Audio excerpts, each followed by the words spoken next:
Hello दोस्तों, कैसे हैं आप सब। राम जी की पाठशाला में आपका बहुत बहुत स्वागत है। उम्मीद करता हूँ आप सब अच्छे ही होंगे और आपकी डॉक्यूमेंट वेरिफिकेशन की तैयारी बहुत बेहतर चल रही होगी।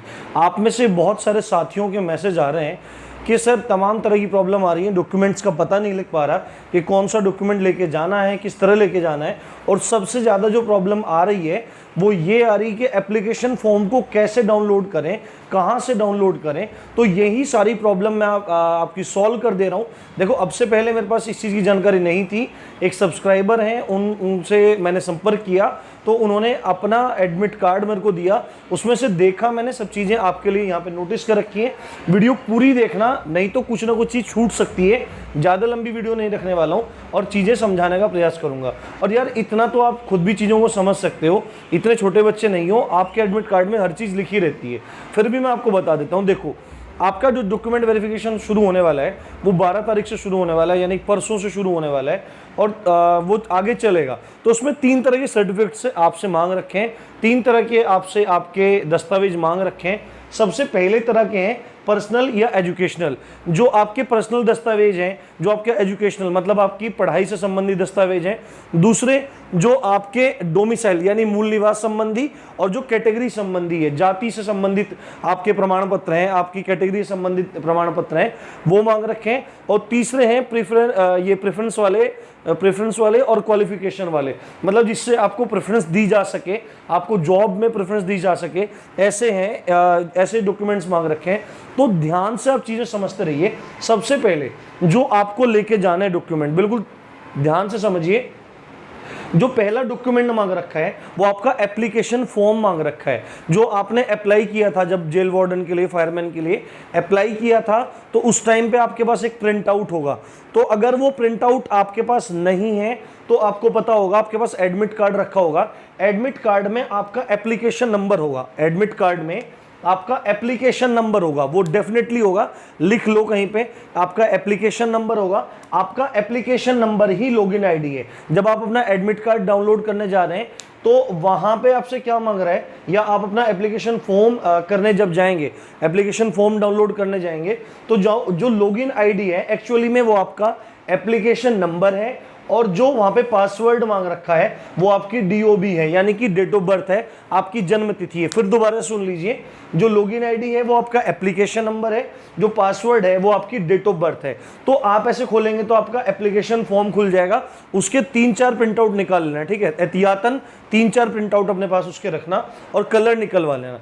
उसके बाद दूसरा जो चीज मांग रखी है, आपके पासपोर्ट साइज के फोटो। भाई कम से कम 15-20 फोटो रखना अपने पास, इतना रखना चाहिए, क्योंकि पता नहीं लगता है, आप 10-12 ले जाओ, 8-10 ले जाओ, तो कम से कम 15 से 20 फोटो अपने पास रखना।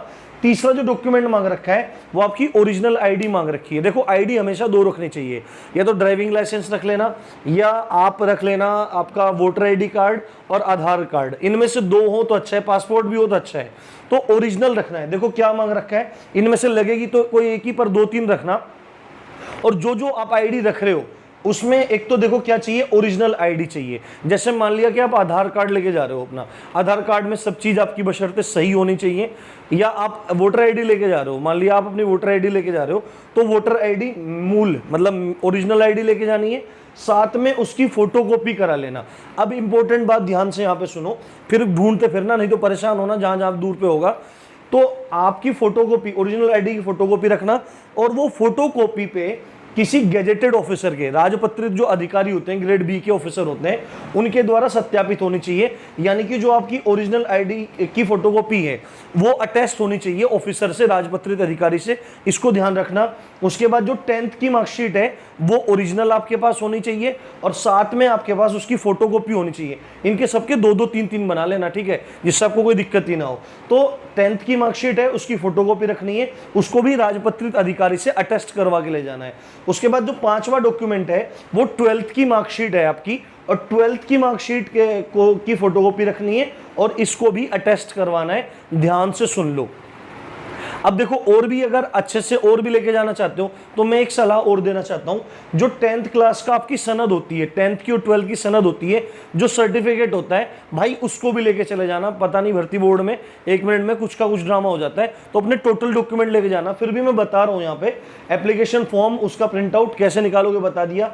15 से 20 फोटो लेके जाना, ओरिजिनल आईडी लेके जाना, उसकी फोटोकॉपी, और फोटोकॉपी राजपत्रित अधिकारी द्वारा अटेस्ट होनी चाहिए। 10th 12th की मार्कशीट होनी चाहिए, उनकी फोटोकॉपी होनी चाहिए, ओरिजिनल भी होनी चाहिए, उनकी फोटोकॉपी भी होनी चाहिए, और वो ऑफिसर द्वारा, राजपत्रित अधिकारी द्वारा अटेस्ट होनी चाहिए। सिग्नेचर और मोहर बोर्ड लगा होना चाहिए, सिग्नेचर और मोहर दोनों चीज ध्यान रखना, और साथ में सनद भी रख लोगे तो बहुत ज्यादा अच्छा रहने वाला है। अब उसके बाद जो आपके कैटेगरी जो आरक्षण का लाभ लेंगे उन लोगों के लिए देखो, SC ST और OBC जो आरक्षण का लाभ ले रहे हैं उनका मूल निवास होना चाहिए। देखो मूल निवास 3 साल से ज्यादा पुराना नहीं होना चाहिए, क्योंकि 3 साल तक ही वैलिड रहता है। तो आप इसका इंतजाम खुद करें, आप इसके लिए स्वतः जिम्मेदार होंगे। तो आपका जो मूल निवास है और जो आपका जाति प्रमाण पत्र है, मतलब कि आपका डोमिसाइल है और आपका कास्ट सर्टिफिकेट है, इसको ओरिजिनल को रखना है आपके पास, आपका ओरिजिनल होना चाहिए, और साथ में मूल निवास की और जाति प्रमाण पत्र की फोटोकॉपी भी होनी चाहिए। यानी ये दोनों के दोनों सर्टिफिकेट, मूल निवास और जाति प्रमाण पत्र, ये ओरिजिनल भी होने चाहिए और फोटोकॉपी भी साथ में होना चाहिए।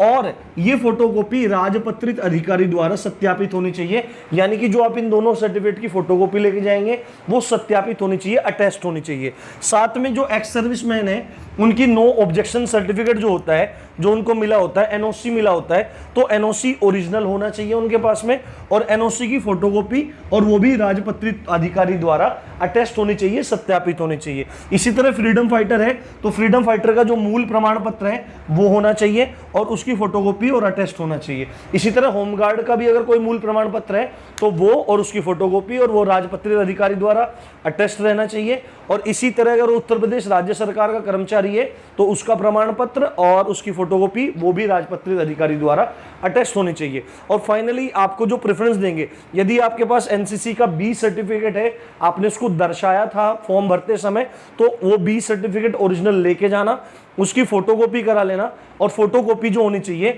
वो अटेस्ट होनी चाहिए राजपत्रित अधिकारी के द्वारा, ये तुमको ध्यान रखना है। और अगर आपके पास O लेवल की डिग्री है ना, O लेवल की डिग्री है तो आपको ओरिजिनल डिग्री लेके जानी है तथा उसकी जो फोटोकॉपी है उसको अटेस्ट करवाना है। अगर डिग्री नहीं आई है तो जितने भी आपके सेमेस्टर होते हैं उन सेमेस्टर की मार्कशीट, हर सेमेस्टर की मार्कशीट, हर सेम की मार्कशीट, ओरिजिनल मार्कशीट, और साथ में जो आपका ओरिजिनल मार्कशीट है उसकी फोटोकॉपी, और वो अटेस्ट होनी चाहिए। आई थिंक आपको बात समझ में आ गई होगी। देखो कमेंट में मैं रिप्लाई बिल्कुल नहीं करने वाला, मैंने हर चीज़ आपको समझा दी है। अपने डॉक्यूमेंट तैयार कर लो और कोई भी गड़बड़ मत छोड़ना। तो इसी अच्छी खबर के साथ आप देख रहे थे रामजी पाठशाला। मैं हूँ राम भारद्वाज। जय हिंद, जय भारत।